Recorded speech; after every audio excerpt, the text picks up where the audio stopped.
first guest here tonight is Mr. PD, the CEO. Nobody Grimes Radio founder. Yes. What's up, man? It's always good to see you, man. God, we go back so many years, 2007, 6, I know it was like that. Probably 5 going to do MySpace. But you always, always on the next thing. Like they was talking about the droids, I'm like, Pete, been on that. Right. Well, like you said, yeah. I never seen it, Paisley. Today we were at the video shoot and we were walking up and I see a drone. I was like, what is that? It was like, that's the camera. I was like, really now? And I'm sitting there all gazing. Khalil was like, so? I didn't do that. Petey does that. I was like, really? He's like, yeah, of course he does that. I was like, oh, my bad. But I thought that was It was like when you had the barcode scan for the CDs, nobody caught on until the last couple of years. Now all of a sudden, everybody, you can also flip it on the back and scan and get my CD download free. So that brings us to the fact, I'm new, so some of our new listeners, I'm going to speak on their behalf. Right. They've known y'all, for some years or whatever. Obviously, you're an innovator. You've been on some things that people are just now getting on. Right. How do you get to that level as far as how do you get that idea or how do you play around with that to get that type of innovation? I mean, for me, I always, my thing is about learning. It's about education. So I always say, I'm going to pay you to do something, and after I pay you, I'll know how to do it.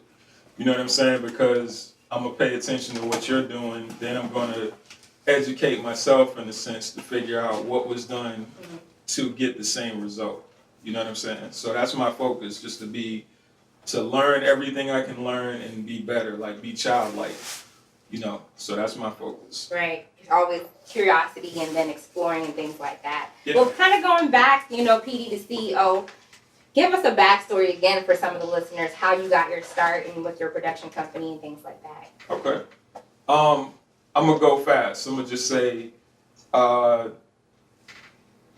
10 years invested in a bunch of people who shouldn't have been invested in. Oh, wow. Equals me being bored. So I create Nobody Grinds DVD to have something to do while I'm waiting on artists who don't want to work. As a result, that kind of took off and I opened it up to the city because originally it was just for those artists. Mm-hmm. Then I opened it up to the city and we say about 17 DVDs later, we pretty much have worked with almost everybody here. Mm-hmm. I wrote Russell Simmons one time on Twitter and I asked him, how can South Carolina get on? And he said, look at every other state. They all have some visual representation on a daily basis. Like you look at Texas, they're gonna have a new video dropping every day. Some artists from Texas, it's probably gonna be 20 or 30 of them. Georgia, the same thing. Florida, the same thing. Like the artists are always working. It's not just a song anymore. Mm-hmm. So I'm like, okay, well, visually, South Carolina, we needed to step it up. So I bought a camera, didn't know what I was doing, started shooting. That's it. Wow. That led me to, Nobody Grinds DVD led me to, okay, this DVD is coming out every other month. I needed to come out quicker. So I started Nobody Grinds Network, so that way we're getting into the information age, the internet age, where we got to be able to come out. If we did something today, it's got to come out today. Right. So we can't wait for a month for a DVD to drop. So we started the network, and then as a result, couldn't get airplay on the regular terrestrial radio, so we started Nobody Grinds Radio. It was all in support of those artists that didn't want to work.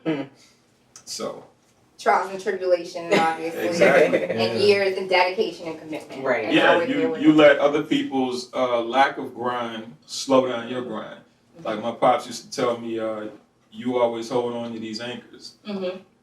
So I had to let go of the anchors. After I let go of the anchors, it just kept moving. Right. Yeah. Somebody's gonna grind harder for you then. Yeah. So, I mean, that's how it's supposed to be. Some people just sitting around. Right. But on top of that, you've given a platform for Yes, the platform. For so And much that's stuff, the radio appreciated. station. Yeah.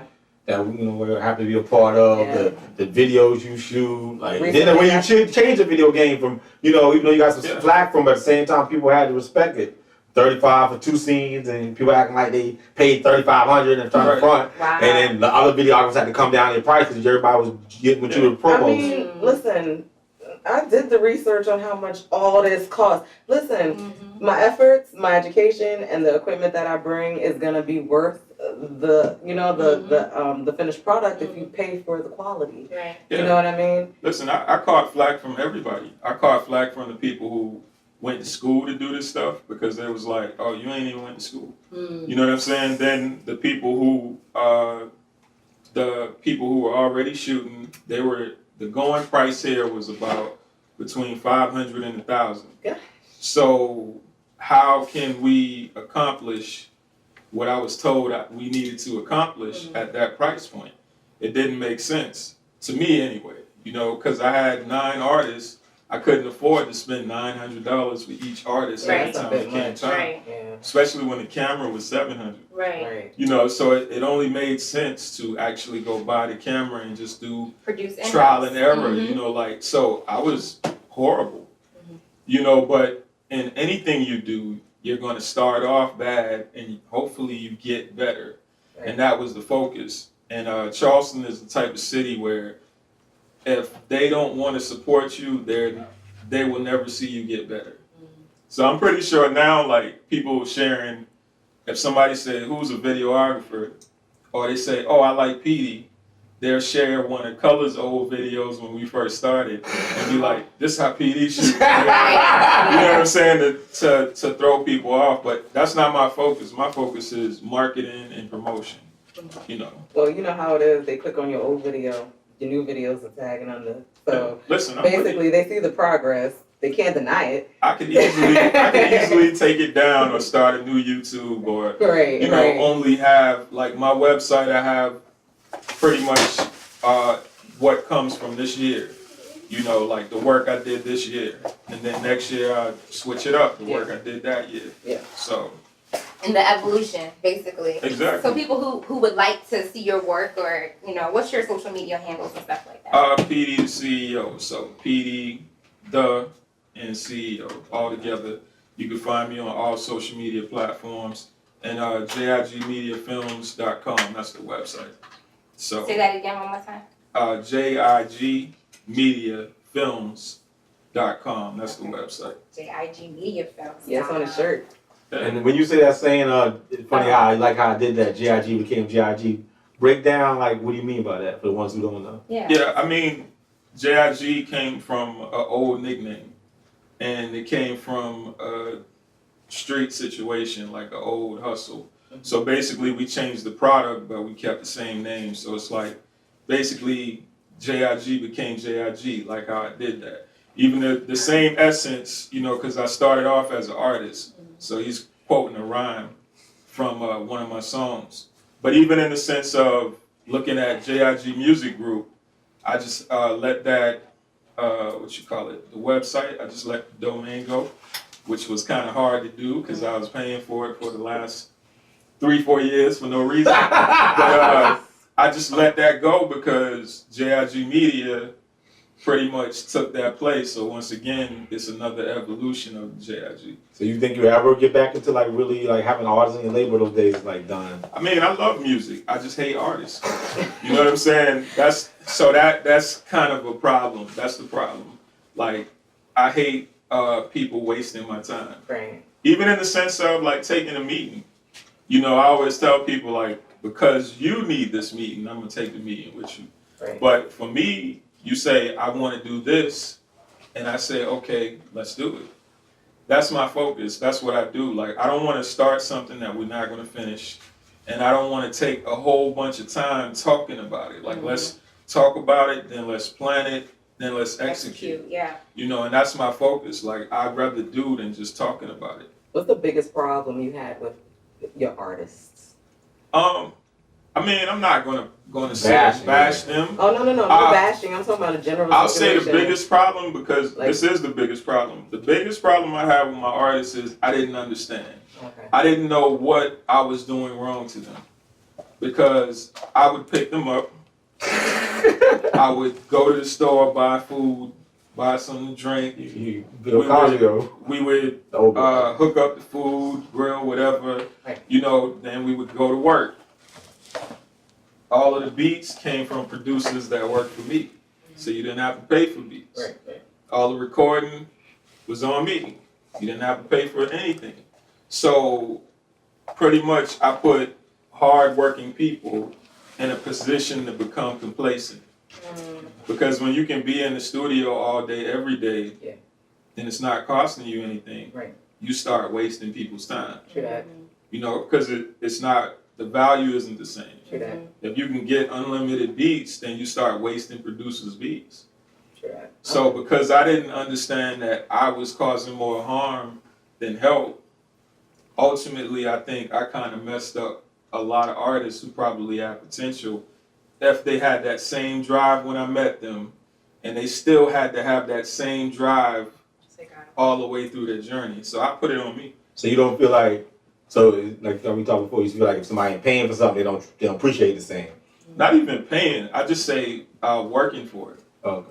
You know, because if I do everything for you, you know, what's your incentive to work hard? Shouldn't it be like, oh, let me try to match you? That's like a rich kid, a rich kid that has everything. And they know they're gonna have everything, and they know they're rich, and they know like I could lose $20 million and I'm still gonna be good. Like, what's the incentive to really go out and get it for themselves? There is no incentive. You know, you handicap people that way. Feels like somebody who stay broken every time they about to lose their place. They be like, "Can I borrow some money?" Oh, I'm good. Yeah, like perfect story. Somebody told me, "Oh man, I need $20," and I said, "Okay, I can give you $20, or we can take this $20 and go make business cards, and you can go sell your service and get several $20." Right. Right. And this person said, "I'll take the 20." Wow. So when you took that 20, you put yourself in a position where I'll never lend you money again, because you had the opportunity to fish and you chose just to eat the fish dinner. Nothing I could do for you. I hear that. I hear I that. say you lead the horse to the water. Yeah, but you can't make her drink at all. At all. Oh, good Lord! Like the fact that you got so much. What's next? Like what's next? 'Cause you got videos. Yeah. You managed models. You went through that spurt. Never. Models is like artists. You get heavy into the graphics. I know you did the Meet the Modify. You did a lot of artists out here. CD covers. And you may not Now, know. what I want to do is tell stories. That's what So I you want to show a lot of realized. short films, short movies. Yeah, not even just that. Okay. I realized that everything that I did, starting off with poetry, then becoming an artist, and blah blah blah blah blah, even making beats, it was all about telling stories. Because if I made a beat that was very sentimental and it really meant something to me, I could never hear words over it. I would never give it to an artist. I would never write to it. In your own way. I would just sit and listen to that music because that told me a story. So everything I did was about telling the story. That's why most of my recent work, it's not scenes anymore. It's not you standing by the car, then you standing by the wall, then you walking down the street. Now it's like, okay, you come to me with an idea and you like, oh, it's a breakup. Okay, let's show the breakup. To the point where when we finish the video, I could damn near make it a movie in its own without the music, you know, and that's my focus now. Shoot more, tell more stories, even in the sense of promoting. That's what I liked about Paisley. When I first seen her, when I filmed the monologue she did from I think A Different World, and I was just looking at the way you told the story. It was like super dope. Just seeing how you came across and how you told the story, how you used yourself as that instrument doing that, which is sad to hear that you're leaving. You know? Yeah, that don't hurt me too, because I mean her energy is just so. I'm not mad at she about to be my plug in Thank Atlanta. you. It's not that. Trust me, I'm the type of person, I know I have to go. There are certain opportunities for me in Atlanta that I can't get here. But I know that once I'm able to tap into, plug in, get myself in a position, then I'm definitely going to come back and help when I can. I did the same thing when I was in Houston too, when I had communications contacts at those stations. So it's not sad per se. I mean, I will be an absence for a while, but I'm definitely coming back. Gotcha. Definitely coming back. Yeah, that's the thing. We losing a lot of talent. And the unfortunate thing is, even in artistry, a lot of artists leave here and go to Atlanta, not realizing that majority of artists you see coming up now in Atlanta was little kids working hard under artists that was coming up in Atlanta. Like Future was with Organized Noise. Really? You know, yeah, he was a young kid under Organized Noise. For those who don't know, Organized Noise is Goody Mob and, you know, Outkast producers. And that's the point, like when they get to Atlanta, they realize Atlanta only got Starbucks for them. Like you can go work for Starbucks and, you know, sit like the rest of the newcomers. Yeah. We gonna make sure we put on the natives. Right. You know what I'm saying? And that's the way they work. And I just feel like we people gotta actually take responsibility for their work and recognize like you wanna make it in Charleston, cool.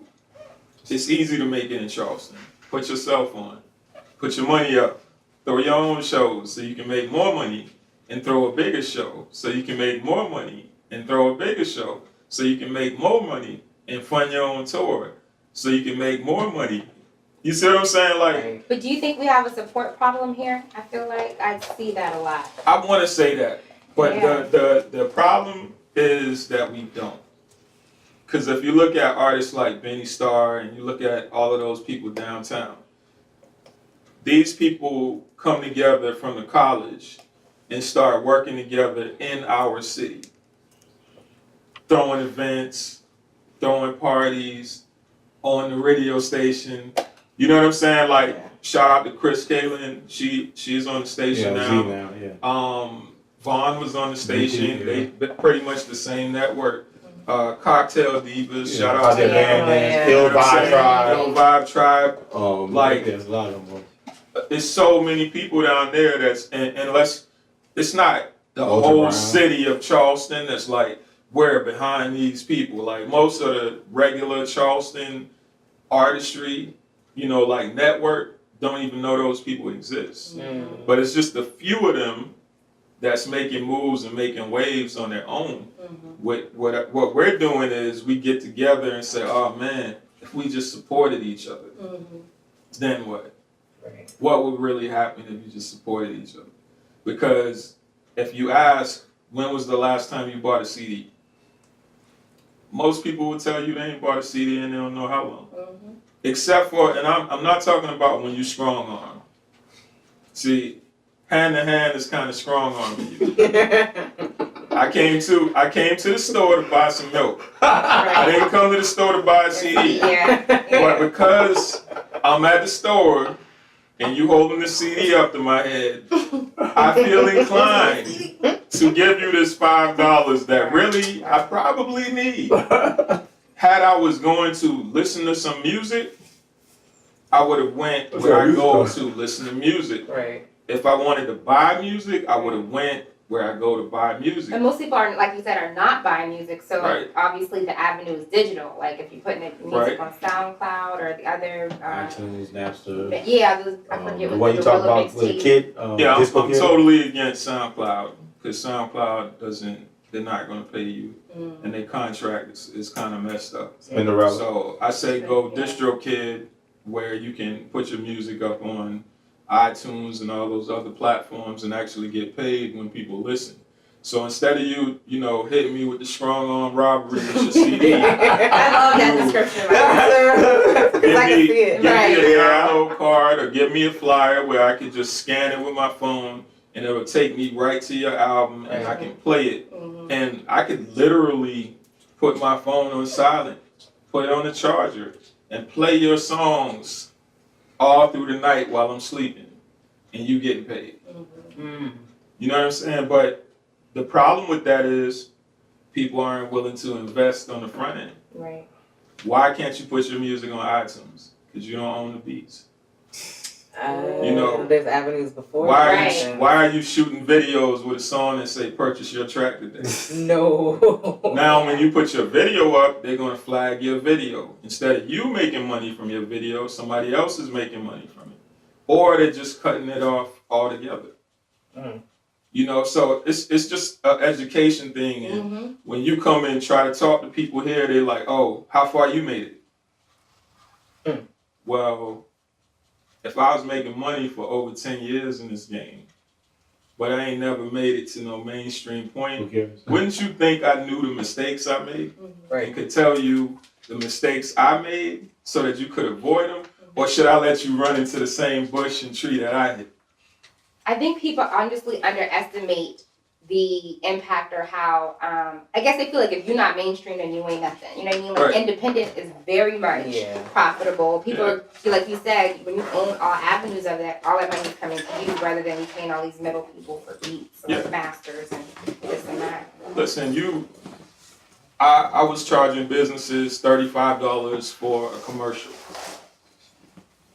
If I came to your business and filmed a commercial, you could use that commercial on television. $15 on the off time. At the most, $65 during prime time to have your commercial played in South Carolina, Georgia, and Florida. So you pay $35 for the commercial, and you pay $15 to $60 every time it gets played on TV. Or you can pay Google $10, and they're going to run that same ad. You can pay Facebook $5 or $10. They're going to run that same ad to thousands of people in your area. But you'd rather your business close down because you didn't budget for promotion. Or because you see me come into your shop and you said, oh, he trying to get me to pay for something. Even though it's the cheapest price ever. You know what I'm saying? So I just think it's a mindset thing. Even with artists, like I used to do like $75 for a video. If you worked at Food Lion, you could afford to have a bunch of videos when your album dropped. But artists didn't jump on it. Now that the price is higher, they're like, oh, man, y'all know anybody who's shooting videos? And then you go to realize that, yo, PD had the lowest prices because he was trying to show love. You know how many times I heard that? Yeah. You have know what I'm idea. saying? So now if you don't want to pay PD, you go pay them other cats because their prices been high. Where my prices at now, their prices is double that. You know what I'm saying? So I just think it's the mindset here. And I look forward to the newer, younger generation coming up. You know, I look forward to the younger generation coming up and not listening to the older generation just because they're older, but taking quality advice and listening to quality advice. Right. I want to definitely get into that. How'd you connect with SC Poet? You know, I mean, I know you've known him forever. Oh, Like, yeah. how did you make that move? Man, I think that's a real power That was move. a power move for right real. there. So you there filming. Nah, basically, wifey, shout out to Dream Bella. She talked to Georgia and Yeah. she was like, yeah, you need to talk to my husband. And then Georgia took like another month and she came to her and was like, you still ain't talked to my husband. I was like, basically just listen, back and let's forth. just connect. Like, don't be afraid to talk. Like, let's talk, let's connect. Yeah, I seen you You know. since you come on board. I seen your touch with the massive flyers, a massive Oh yeah, we the gonna work. ad promo. You know, That's the one thing I say, like, don't come to me unless you're ready to work. Plain and simple. Like, if you say, oh, I got this movie, in 3 years from now I want to do, okay, why are you talking to me? Right. You know what I'm saying? I wanted to ask you, I really would love to see you start working on a movie. I like your style. Like, Yeah. you know what I mean? It's signature to me. Like, I can tell yours from somebody else's without even seeing the jig. You know what I mean? Like, you thinking about working on something like that? Yeah, I had the trap since yeah. for like 3 years now. The Trap is basically a movie about voter suppression, about people not voting, because I got tired of seeing people say, oh, don't vote, your vote don't count. So the logic was basically this person seen a movie that inspired him. What was it? Selma. Oh, You know, seen a movie, Selma, and was inspired by it. And he tried to inspire his community, his friends. And he got a lot of pushback. That person ends up dying tragically in the middle of the push to get people to get motivated. As a result, his people go back to what they normally do. They didn't vote. Well, there was a provision on the ballot that said black people go back into slavery. Woo! So That's dope. That's no deep. black people voted.